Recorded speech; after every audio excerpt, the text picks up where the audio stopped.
Over the last 18 months, I've had the pleasure with working with over 300 individuals and or couples preparing for retirement. I worked as their retirement coach.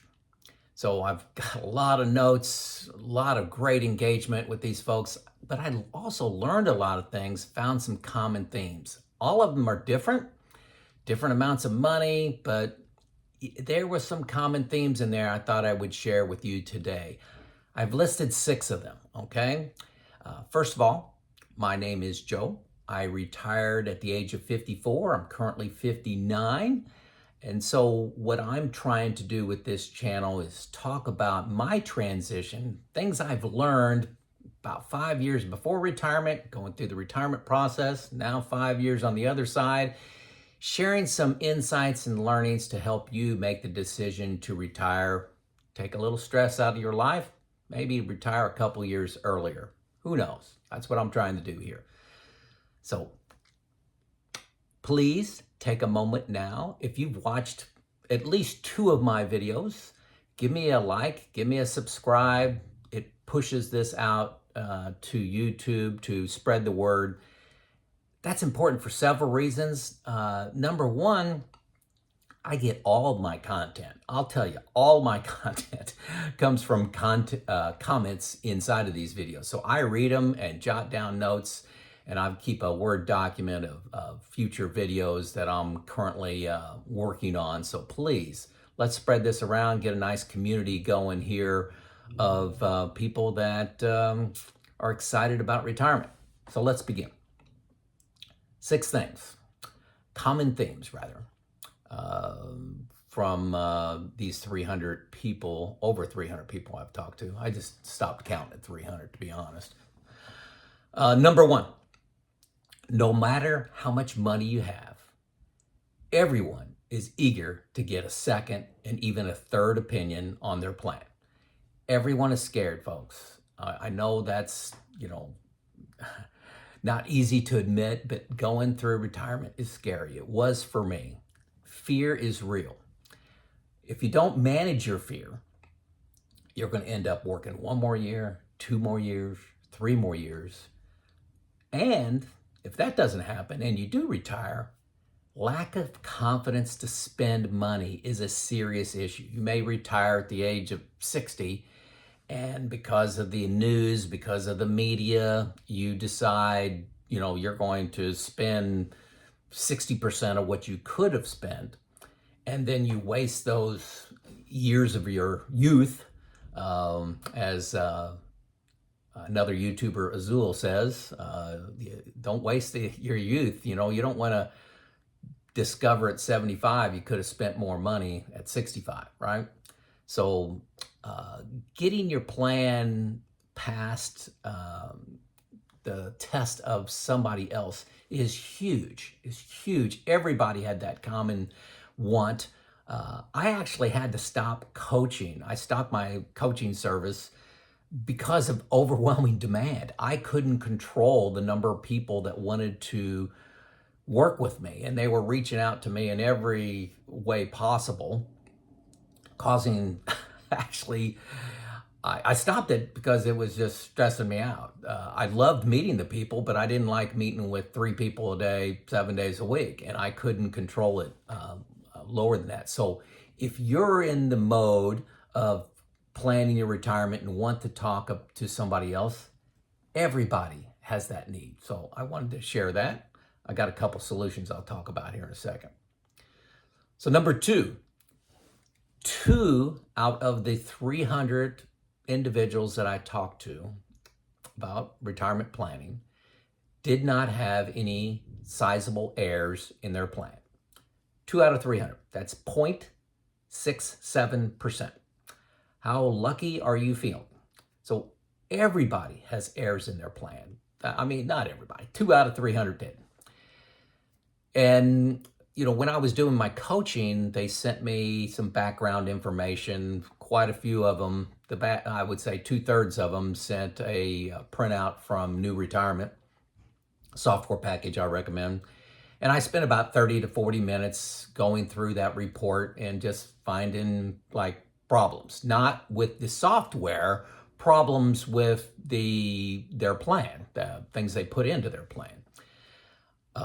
This matches why people are looking for a second opinion, I think. They recognize, the smart people recognize there are errors in their plan. They just haven't found them yet, okay? I'm just being honest. The average number of mistakes I would see in a plan, I did this math several months ago, it was 8.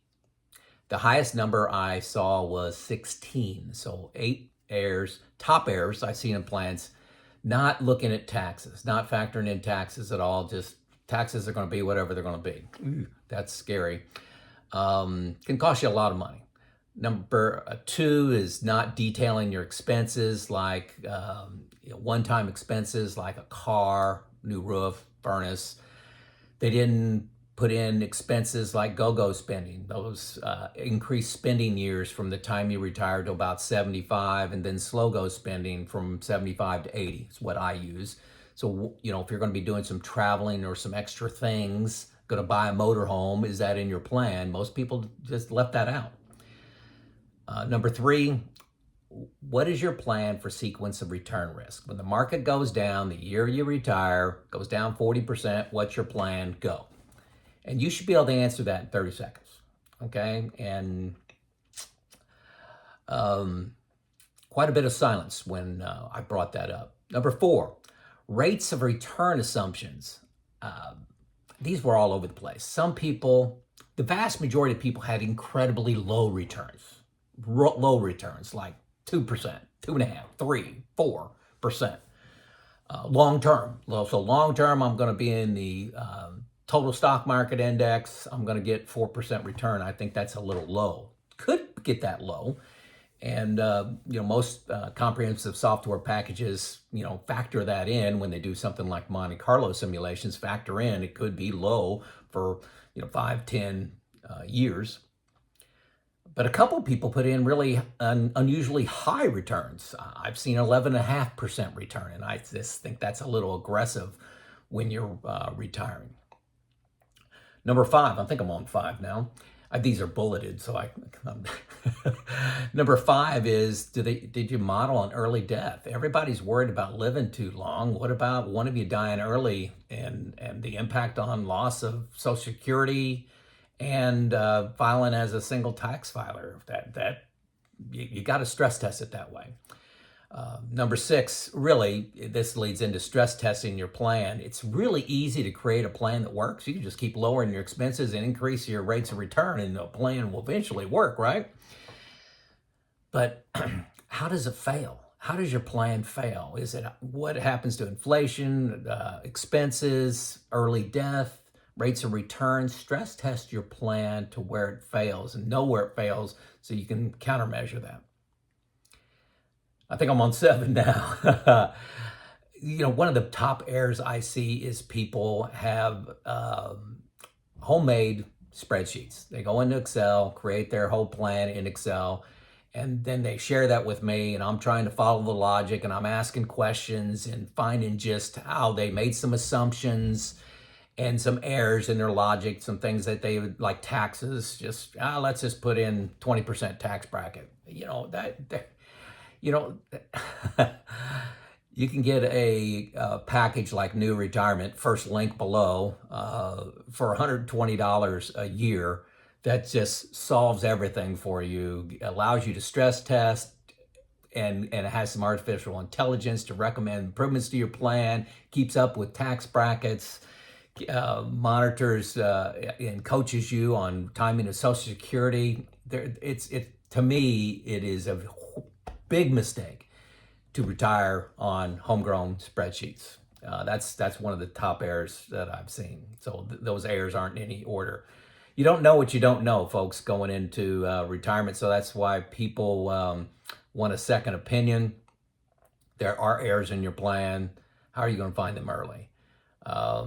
This is why I say don't go it alone. What I do about that is I have a retirement group, I have a comprehensive software package, and I meet with a financial advisor that I do not pay him anything. He meets with me 4 times a year, And because of the assets I have, an all-in-one fund group, that I do not need to pay him a fee. So that's a separate topic. So that was number two.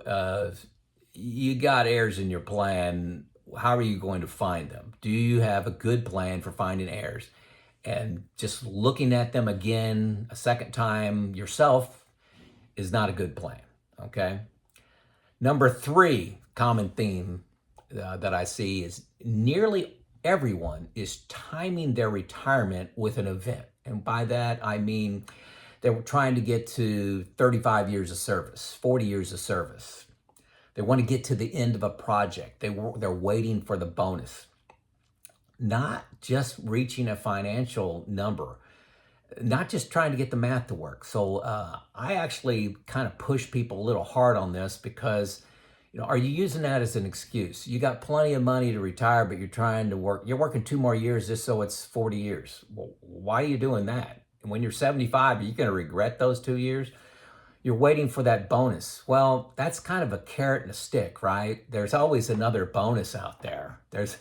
And how many times have you been told this project ends on June 1 and, oh, well, it's August 1, it's September 1. Well, really by the end of the year, I've seen so many times that goalposts keep moving down the road. So be careful of trying to time your retirement with an event. Try to time it to when it makes financial sense to do so.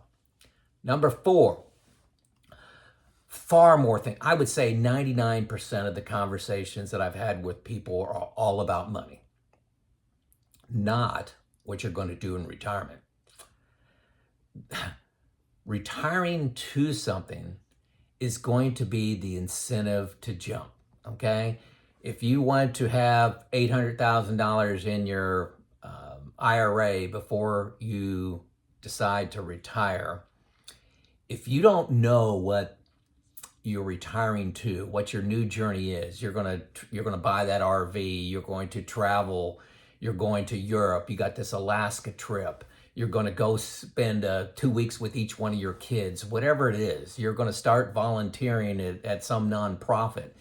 If you don't have that vision crystallized, most people are going to keep moving the goalpost. They're going to work another year, okay? So spend time thinking through and getting excited by your vision, your journey, okay?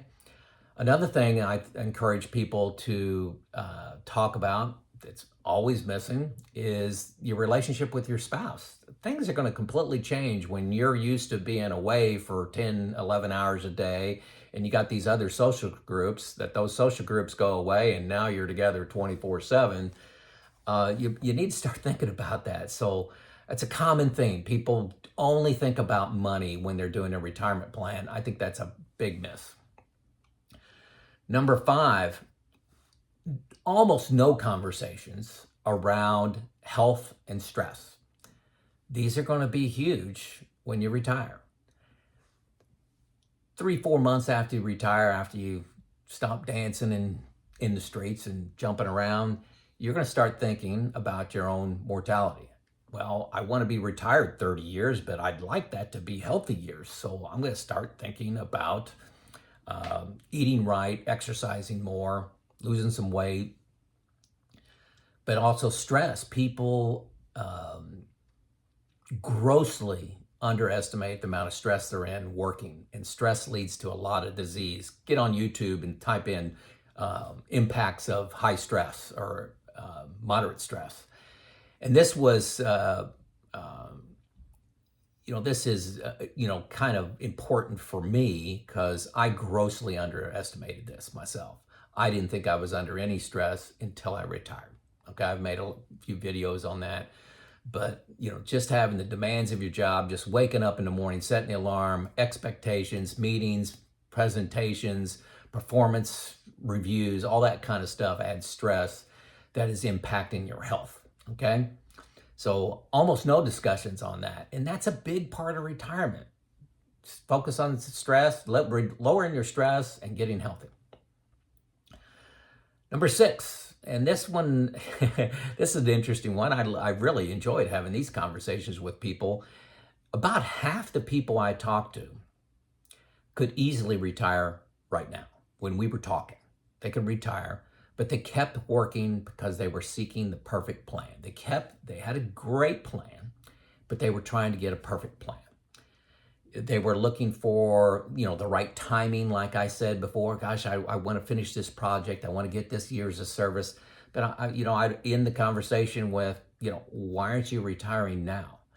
Be careful of regrets, folks. Try to put yourself in your 75-year-old self, how many years that is, and, however many years that is in the future, and think about, are you going to have regrets when you're 75, looking back and say, man, I should have retired when I had enough.